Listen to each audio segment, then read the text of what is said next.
All right, our next presenter is Jessica Pearson. Jessica Pearson is the social media coordinator for the Ohio Department of Public Safety and is responsible for the management and strategic content for nearly 30 social media accounts.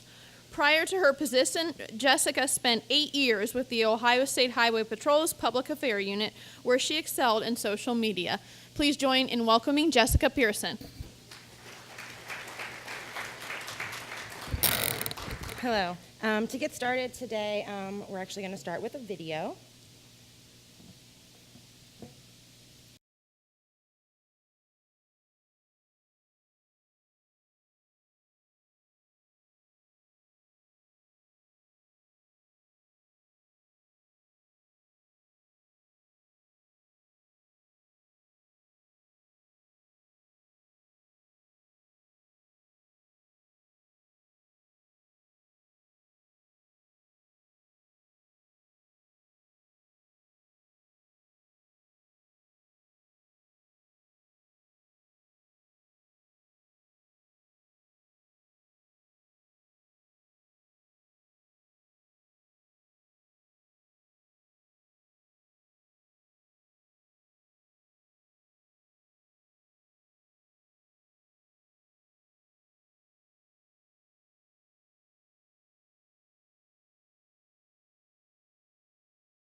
So, what do you think? Yeah. I was attracted to social media pretty much for all of the reasons listed in that video. This truly is a revolution in how we communicate. But the downside is, and here comes my presentation disclaimer, the industry is always evolving, it's always changing. What's good today might not be good tomorrow. So today, what I'm going to talk about is what we do down here at the Department of Public Safety and what works for us and the processes that we use and the resources that we use. So hopefully, some of you in here can take away something that you can take back to your jobs and help your social media. All right, so, whoops. Today I'm going to talk about the importance of imagery and timing, the resources and tools that we use here, and some of the best practices that we've found.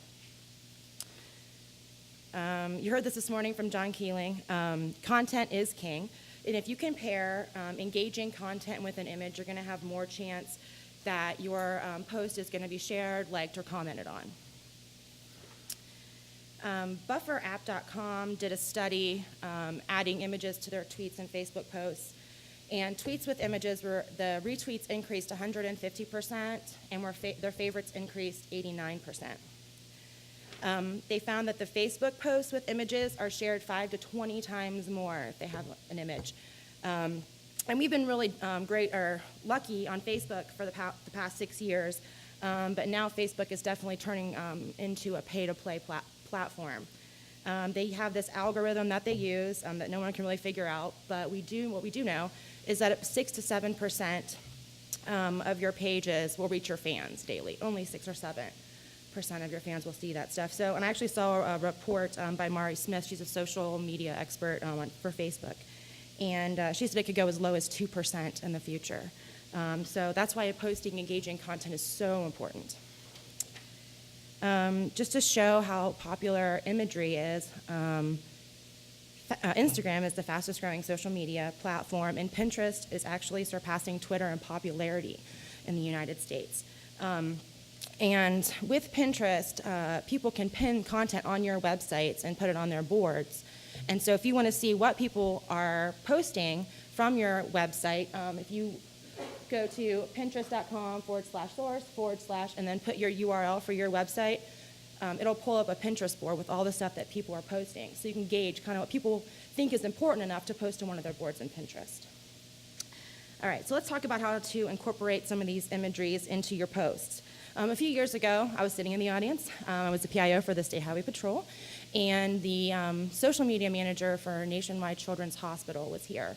And she told me something in her presentation that stuck with me, and it transformed the way the patrol did their Facebook page. And that was, she said that behind the scenes photos actually performed better than anything else they were posting. She mentioned they actually posted a photo of one of the gardeners planting some flowers, and the likes and comments and engagement was extraordinary. So since that day, I've tried to turn what we might think is mundane and everyday into a look behind the curtain for our viewers and our fans. This here is our anti-human trafficking coordinator just doing an interview with Ohio Radio. We've also had great success on the patrol site posting images of the cadets going through training. That way their friends, their family can go on and see, oh my gosh, that's my son, he's in the academy. Those type of things that actually hit people's heartstrings. Next, we're going to see how to put text in an image. This is something that we started recently doing on the EMS page. We have these Medic Mondays, and people in the EMS community are submitting photos. So if you are in the EMS community, submit a photo and a story, and we could feature you on our Facebook page.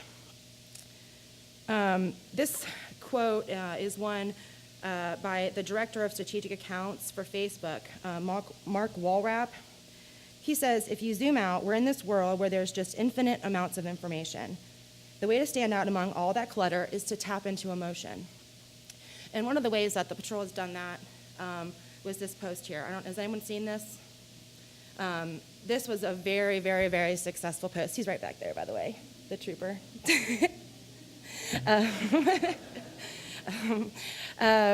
With the Move Over campaign and the Drive to Save Lives campaign that the IACP is doing, we really wanted to make something that showed that troopers are human. They're dads, they're husbands, they're friends. So what we did is we took Sergeant Shirey out, got a picture with his beautiful daughter, and it was very successful.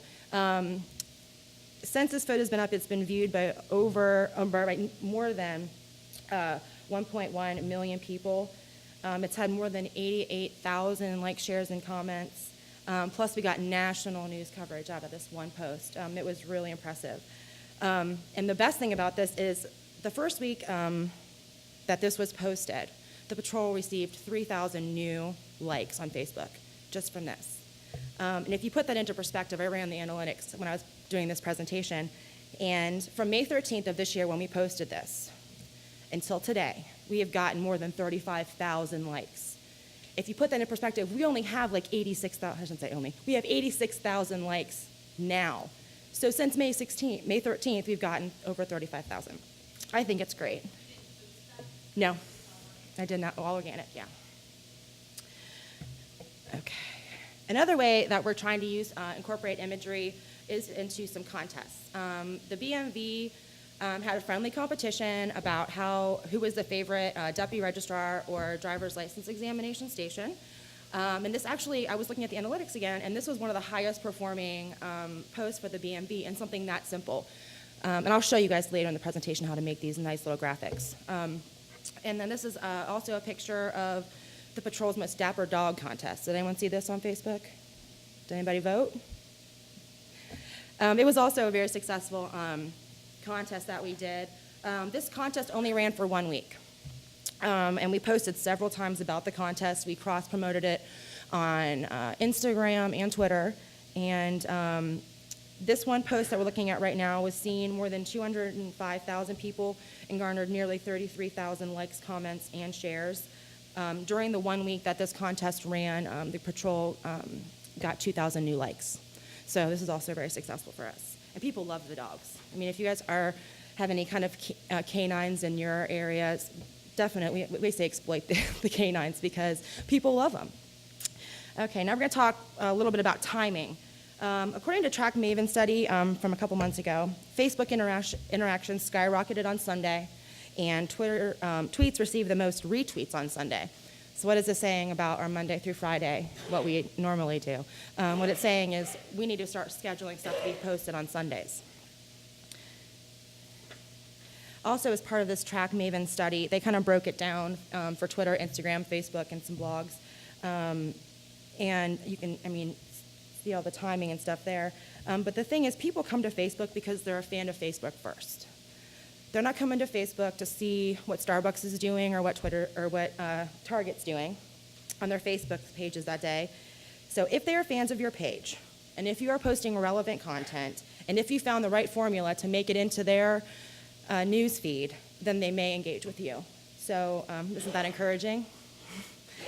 So now I'm going to talk about some tools and resources that we use here at DPS to assist in our social media efforts. And this is where it gets fun.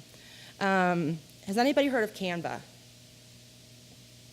I absolutely love Canva. I love it. You have to go out and check it out. It's a free service. They do have a paid version, but actually going to watch a video right now just to show you how easy it is.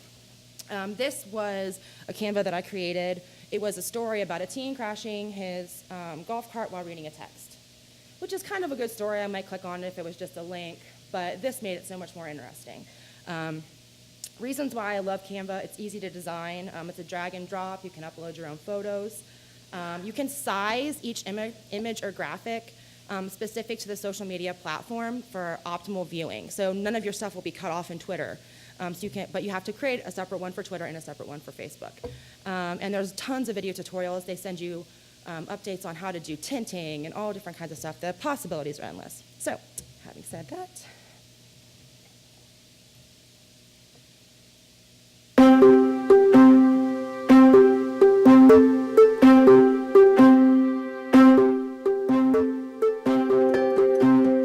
Hi everyone.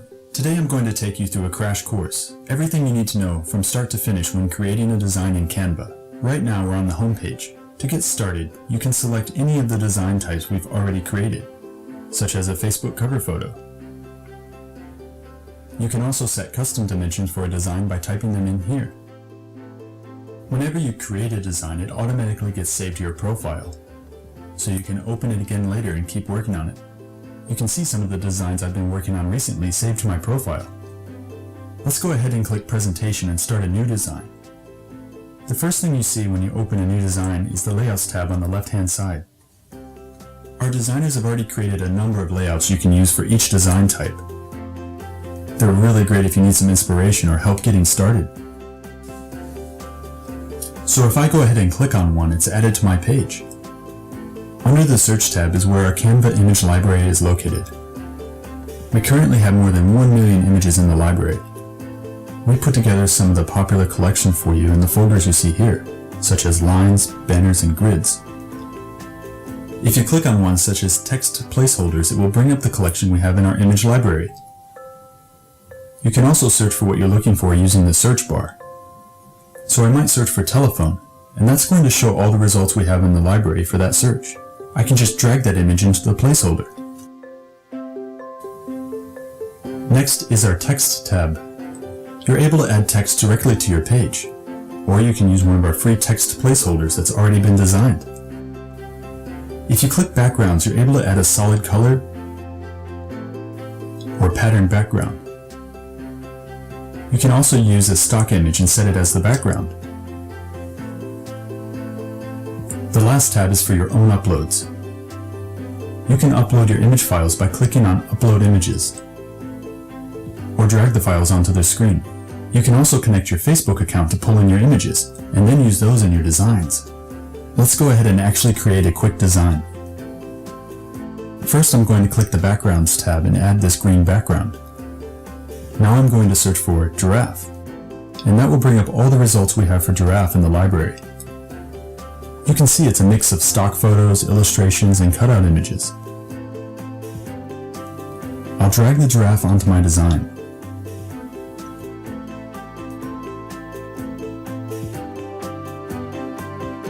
Next, let's look for a speech bubble.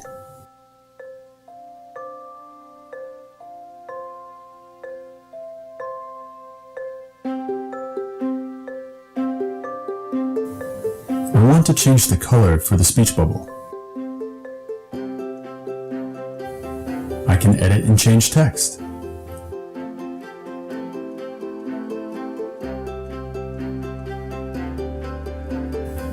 When I'm finished with my design, I have a few options. Start by clicking the Share and Publish button at the top right corner. If you share your design, you can give the link to someone else. If they have a Canva account, they'll be able to open and edit my design. You can publish your design as an image file or PDF, or I can share it directly to social media. If I have any paid elements in my design, I'll be prompted to pay for them at this time. When I'm finished, I can click Home to return to my profile and start a new design. You can see that the design that we just created has now also been saved, so I can open it again later.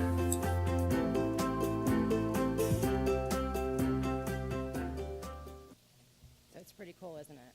I really enjoy using Canva, and hopefully you guys will be able to create some cool stuff with it. Now I want to talk a little bit about Instagram. How many people have Instagram for their business accounts? Do you find it kind of like hard because you have to use your mobile device to upload photos if you have photos on your PC? So what I'm going to talk to you right now is how you can actually get photos from your PC onto your Instagram account without having to email them to your phone. There's a thing called Grambler, and it's just scrambler.com, spelled how it is up there. And you go and you download, and it'll look like this. It's going to actually be an application on your computer. Whenever you have this, all you need to do is just type in your username, password, choose your photo, type in your caption, and it'll upload directly to Instagram. How I get my photos in the square proportion is I use a thing called PicMonkey.com. And with PicMonkey, you just upload your photo. You can adjust it to crop in a square like it would in Instagram. And you have all your filters. You can rotate it, tilt it, all of the things that you'll be able to do on Instagram, you can do on PicMonkey. And like I said, then you just upload it to Grambler.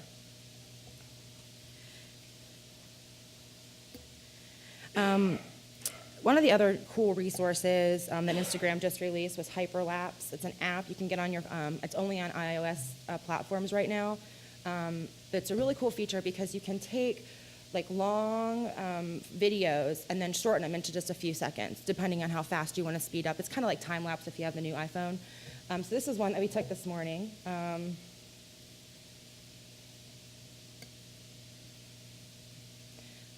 And so I envision like people using this to do like ride-alongs or tours, and I actually saw two of them on my personal Facebook last night. One was Akron University. They had, it's their homecoming weekend, I'm guessing. They had someone with chalk on the cement outside drawing their logo with the homecoming banner underneath. And the whole thing probably took her a couple hours to do, but for the video, it was like 25 seconds. It was really cool. Also, the diamond seller used it last night to reveal that they have new rings in the store, and they did it by watching the person open up the box that they got from UPS and open it up and actually get the ring out, which I thought was kind of interesting. So maybe just be creative and think if there's any way you can integrate that into your social media platforms, because, I mean, going back on what John was saying this morning, people don't have time to sit there and watch 2 and 3 minute videos. So this is a way to make something really fast happen. Okay, so now we're going to talk about how you can monitor your Instagram accounts. And I use Iconosquare for our Instagram account. On Iconosquare, you sign in with your username and password just like you would for Instagram. And here you can view your feed, your media, your followers, who you're following, all in one place. Plus you can run analytics, and they've got some great analytics. You can run analytics on an overview, a rolling month analysis. You can just do content. You can do engagement, optimization. Here I'm just showing a little bit of the engagement for DPS's Instagram account, and you can see the things that are performing the best are the things that are tugging at people's heartstrings and tapping into emotion. The 2 top performing photos here are of troopers at the state fair this year interacting with children.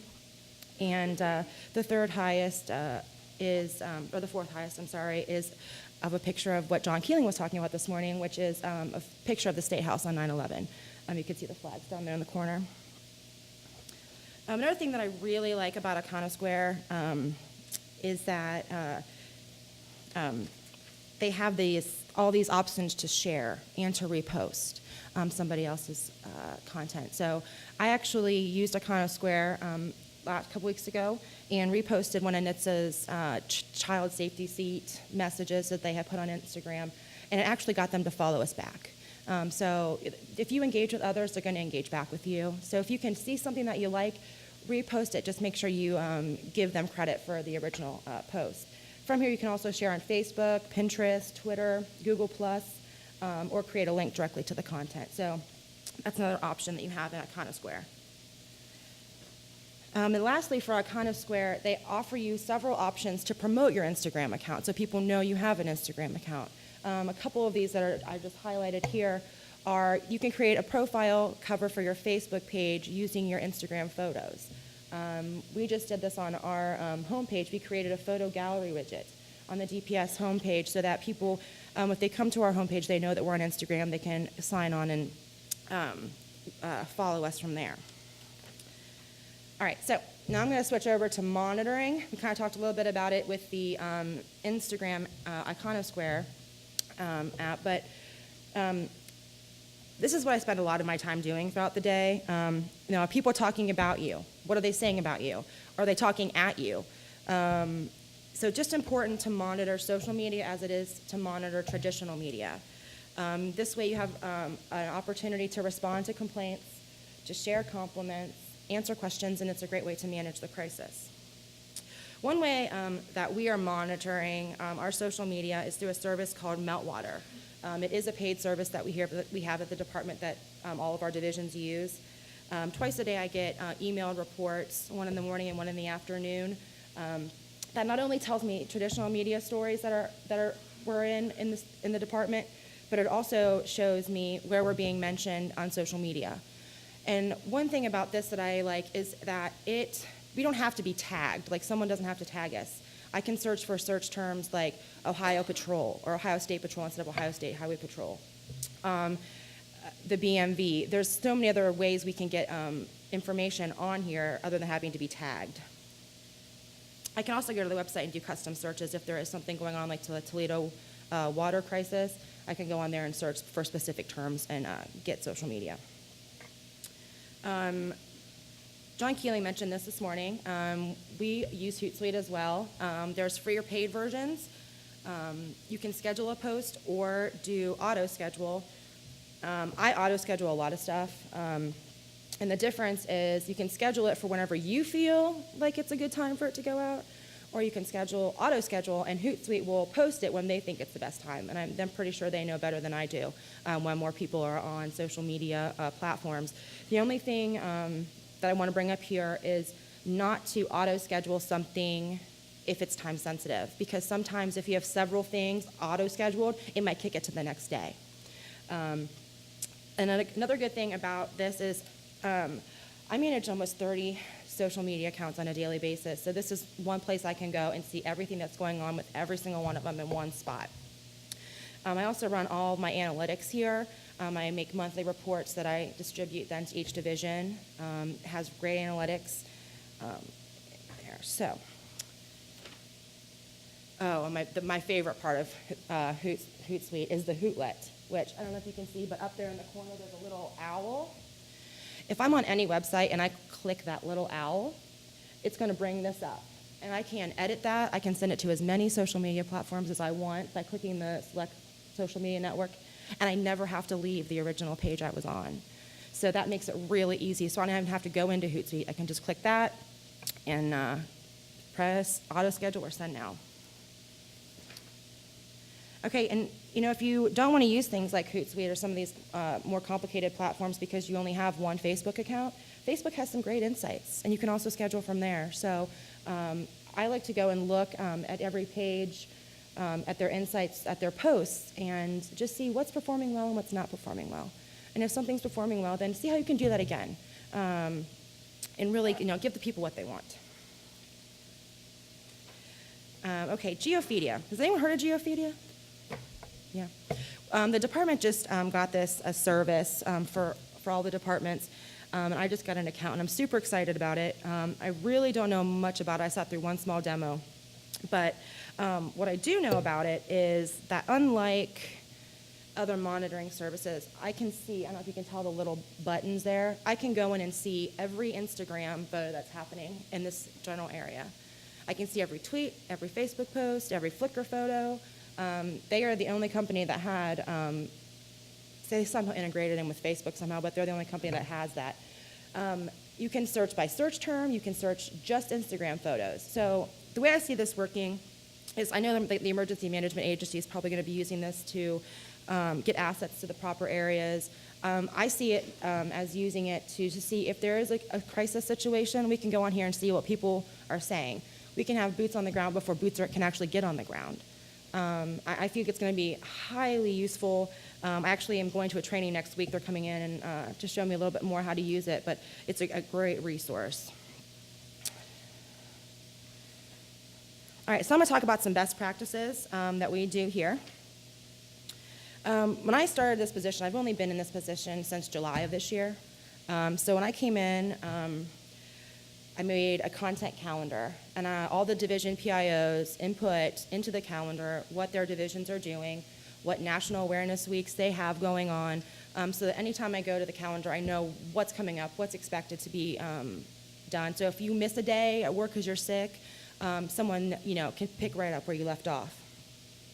Another thing that I try to do, if I find a great story and it's just not going to fit in with the content that we have scheduled for that week, I'll go ahead and put it on the calendar. I'll save the link, or I'll save the image directly to the calendar in Outlook, and then I can use it because I don't want to force anything. I want to make sure that it fits in with what our strategy is at that time. So be sure to save stories and not to force them. Okay, a lot of people like to give their opinion and comment on stuff if you just ask them. So a lot of stuff that we've been doing recently is call to actions. Fill in the blanks. We'll ask them a question. And I don't know if you guys have heard of this thumb app. Kevin Sir, where's Kevin? He just told me about this week. We were emailing back and forth, and I checked into this thumb app, and it's highly addicting. All it is they just ask you, other users are asking other users questions, like, do you like my hair? What's for lunch, chicken or steak? I mean, just any kind of question. It's over and over, and you just give your opinion. And it's completely addicting, so it just goes to show you, if you ask people, they will answer you, because there's like an entire app dedicated towards it. One of the things that I'm really trying to stress to do is credit your sources.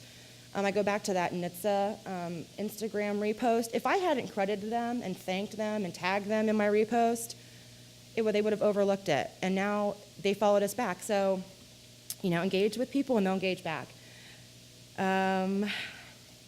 If you're on Facebook and you're just, sharing a news story that's about your organization, tag the news organization. On Twitter, if you're retweeting content, thank the person for sharing it. And then embrace the hashtags. We started doing a lot of the Throwback Thursdays and the Follow Fridays here at DPS. I'm not a personal fan of them, but they work.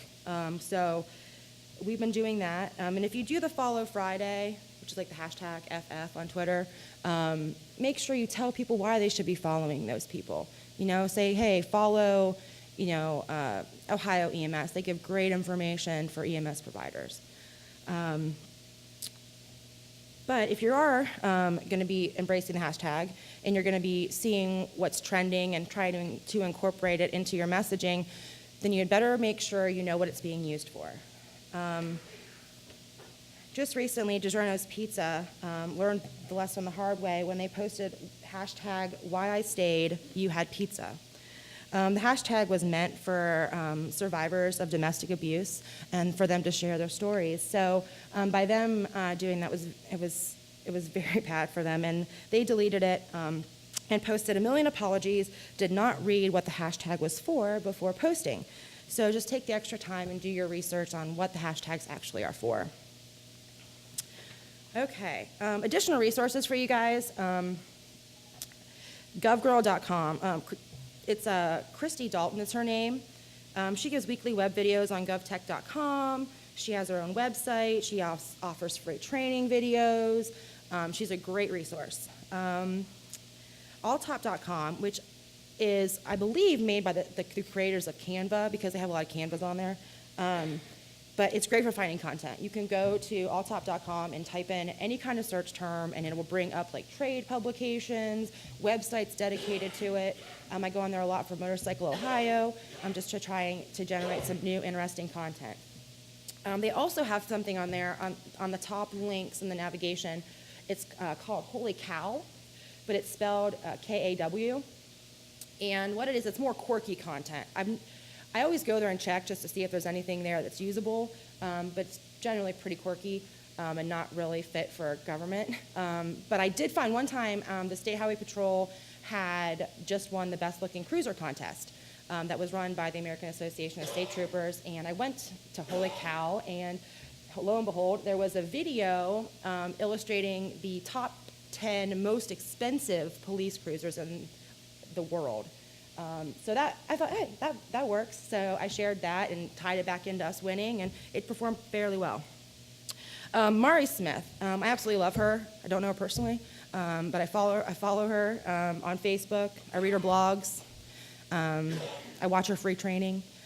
So check her out. She'll be able to give you lots of new and great ideas. And then Mashable.com. It's like a news site that covers social media.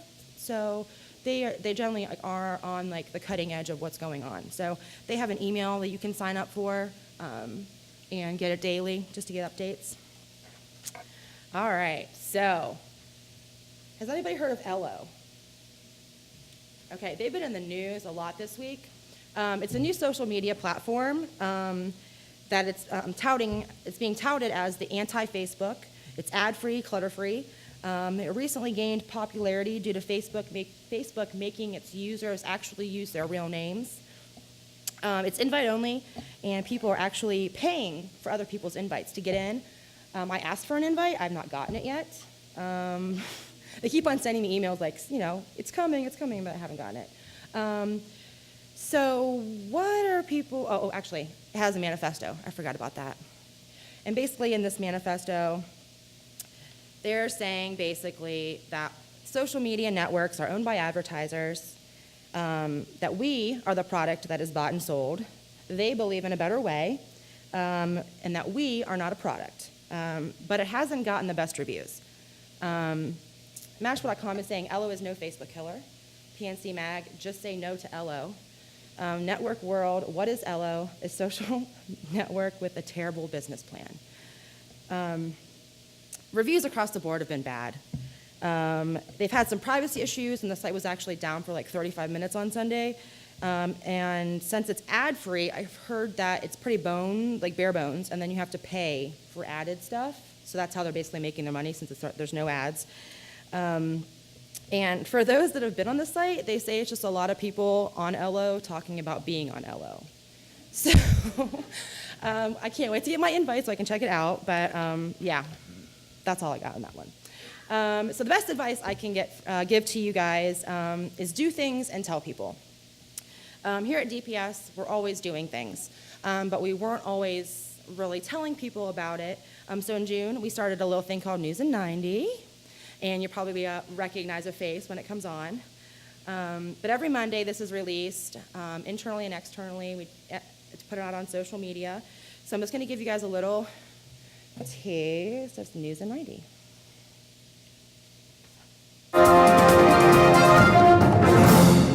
This is your News in 90. On August 29th, Ohio Department of Public Safety Director John Bourne hosted the first Partnering for a Safer Ohio web chat. Each web chat in the ongoing series will focus on a different public safety topic, but the goal will remain the same: to provide a forum for our local partners to discuss issues that are important to them. The first web chat focused on emergency management and disaster response and featured a question-answer segment at the conclusion of the web chat. Ohio Emergency Management Agency recently hosted a tabletop exercise involving state and local responders in potential severe oil and gas facility incidents.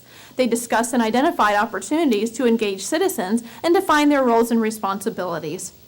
Ohio Bureau of Motor Vehicles was featured in the latest edition of American Association of Motor Vehicle Administrators Move magazine. The article, titled Service with a Smile, focused on what the BMV is doing to provide effective and efficient services to keep customers satisfied.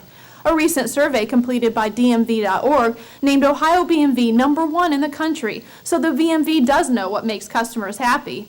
To read the entire Move article, log on to movemag.org. Finally, let's see what you're saying on DPS social media. A news truck from Fox 19 in Cleveland experienced a flat tire recently, and Larry Shields tweeted Patrol thanking them for lending a helping hand.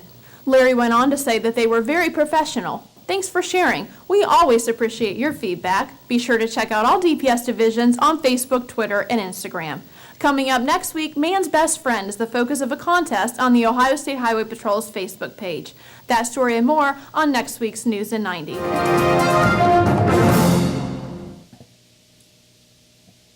right, so I think that's it.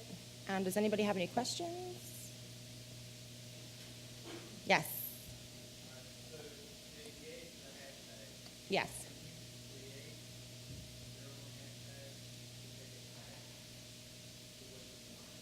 Yeah, for example, like today, we're all using the hashtag Ohio PIO. So yeah, I mean, you can create your own hashtag, and then as long as other people are using it, you'll always be able to get that content.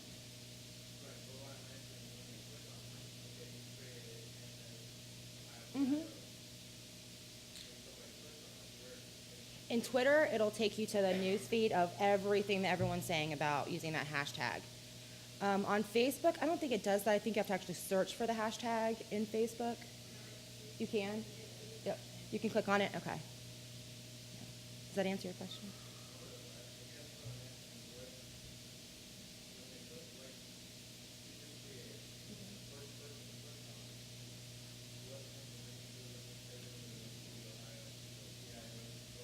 Oh, no. Whenever you're creating, let me see if I can. Whenever you're creating a hashtag,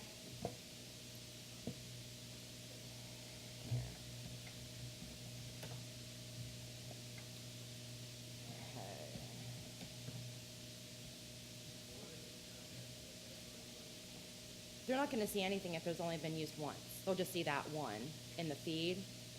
So you need to have multiple people using it so you can like follow the conversation. Does that make sense? Like people do it for a wedding.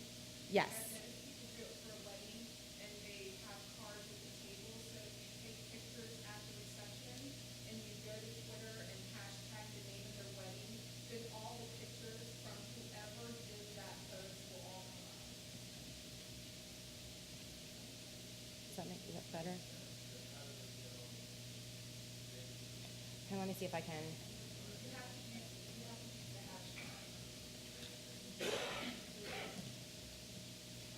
I can't remember that one. Let's do Ohio PIO. Okay, and then.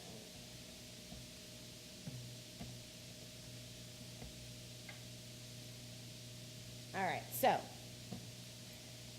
Okay, so here we're using hashtag Ohio PIO. And if I search that, it's going to pull up everything that everyone's been tweeting today. See, and if I click this is basically going to take me to the same, some bad memes that are not nice. So I just want to clarify that too. Anybody else? Yes.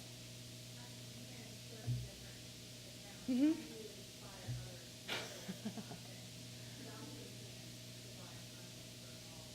30. Oh, the PIOs help me. Is that what you're asking? The PIOs?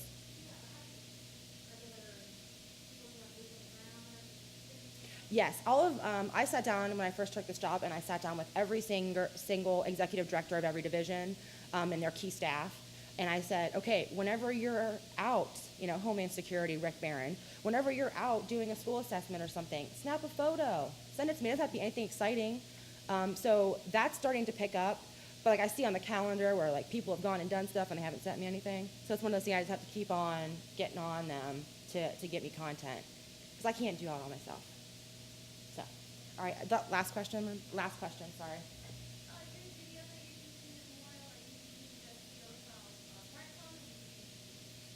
We do it all different ways. Like the News in 90 is done with our AV guys. But if I use Instagram videos, I went to the EMS Fire Expo last week, I think it was, and I just got like little short, like 3 seconds of this fire truck and 3 seconds of that fire truck and put it on Instagram. Okay, well thank you guys very much. I'm sorry. I'm gonna leave my business cards at the back. Feel free to call me, email me, and I'll help you out.